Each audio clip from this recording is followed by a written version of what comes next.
स्वामी प्रसाद मौर्य जी यहाँ पे पहुँचे हैं, उनसे हम बात करेंगे। आज एक सम्मेलन को यहाँ संबोधित कर रहे थे। सर, आज वक्त संशोधन बिल आया है, उसको लेके काफ़ी विरोध हो रहा है। मुस्लिम जो नेता है वो कह रहे हैं, मुस्लिम जो वर्ग है वह कह रहा है कि वो इसके हित में नहीं है। सर, इसको आप कैसे देखते हैं? भारतीय जनता पार्टी वक्फ बोर्ड की ज़मीन को हड़पने, बंदर बांट करने और अपने चहेतों को बांटने के लिए वक्फ बोर्ड संशोधन बिल ला रही है। उसको संशोधन बिल लाने की कोई आवश्यकता नहीं है। जिस प्रकार से वक्फ बोर्ड पहले से काम कर रहा था उसको यथावत काम करने की आज़ादी मिलनी चाहिए। और अगर बिल के माध्यम से उसमें सरकार हस्तक्षेप करना चाहती है तो हम समझते हैं ये धर्म विशेष में दखल देना है और जो संविधान जिसकी इजाज़त नहीं देता है। इसलिए मेरी मान्यता है कि सरकार गलत धारणा से ये बिल ला रही है, संशोधन बिल ला रही है। उसको इसे लाने की आवश्यकता। क्या उसकी विरासत को छीनने का प्रयास किया? स्वाभाविक रूप से हमने पहले ही कह दिया, सरकार की नीयत में खोट है। वक्फ बोर्ड की ज़मीन पर इसकी निगाह है, उस ज़मीन को हड़पने का, बंदर बांट करने का, अपने चहेतों को दिलाने का। तो स्वाभाविक रूप से ये बहुत बड़ा खेल भाजपा सरकार संशोधन बिल के माध्यम से खेलने की तैयारी में है।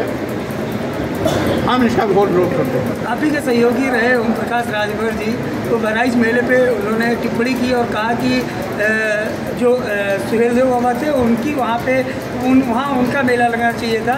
उन्होंने वहाँ उनकी हत्या करके और उस चीज़ को स्थापित किया था, आज़ाद कराया था। तो पहली बात तो ये, भारतीय जनता पार्टी और उनके सहयोगी दल के नेता आज देश की जनता के आग में धूल झोंकने का लगातार कोशिश कर रहे हैं। आज देश में मूलभूत समस्या है बेरोजगारी, महंगाई, गरीबी, किसान समस्या, छुट्टा जानवरों का आतंक, महंगी शिक्षा, अस्पतालों में गरीबों के लिए दवा नदारद होना। लेकिन इस पर बहस न हो, इस पर चर्चा न हो, सरकार को कोई घेरे ना।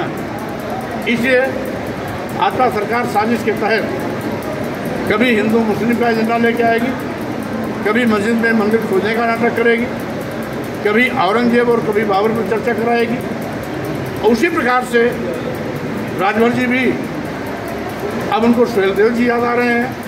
हम कह रहे हैं आपकी सरकार है, सुहेल देव जी के नाम पर आप मेला लगवाइए, कौन रोका हुआ है? लेकिन जनता गुमराह करने के लिए इस प्रकार की फिजूल बातें और बकवास करना बंद कर दें। सही मायने में जो असल मुद्दे हैं उन मुद्दों पर काम करें, जिससे कि देश का नौजवान रोजगार पा सके, गरीबी से मुक्ति पा सके। साथ ही साथ यहाँ पर आज कानून व्यवस्था बिल्कुल ध्वस्त हो चुकी है। आए गए दिन रोज़ कहीं न कहीं SC, ST, OBC और माइनॉरिटी मुस्लिम समाज के लोगों के नौजवानों की हत्या हो रही है, बहन बेटियां बलात्कार शिकार हो रही हैं, उन पर फर्जी मुकदमे लगाए जा रहे हैं। इस पर क्यों नहीं बात करते? आज नौजवान बेरोजगार, इस पर बहस क्यों नहीं करते? आज 80 करोड़ लोग गरीब हैं, जिन 5 करोड़ 10 करोड़ चावल पर अपनी ज़िंदगी गुजारते हैं। इस पर बहस क्यों नहीं करते? महंगी शिक्षा से गरीबों को उच्च शिक्षा से रोका जा रहा है, इस पर बहस क्यों नहीं करते? आज पूरे देश में 3 साल से किसान धरने पर बैठ रहा है, न्यूनतम समर्थन मूल्य की घोषणा क्यों नहीं करते? इस पर बहस नहीं होती। इसलिए इस पर बहस नहीं करते कि सरकार के गड़े में खड़ी हो जाएगी और सरकार की जो नाकामयाबियां हैं, असफलताएं, वो सबके जानकारी में हो जाएगा, सबके सच बोलने लगेगा। इसलिए अपनी असफलताओं को छिपाने के लिए तरह तरह की नौटंकी का सहारा भाजपा सरकार लेती है। बीजेपी के लोग कहते हैं कि आप तो किसी के नहीं हो, चाहे सपा हो, चाहे बसपा हो या फिर बीजेपी से। जो भी देश के साथ धोखा करेगा, स्वामी प्रसाद मौर्य उसके साथ कभी नहीं रहेंगे। ये थे हमारे साथ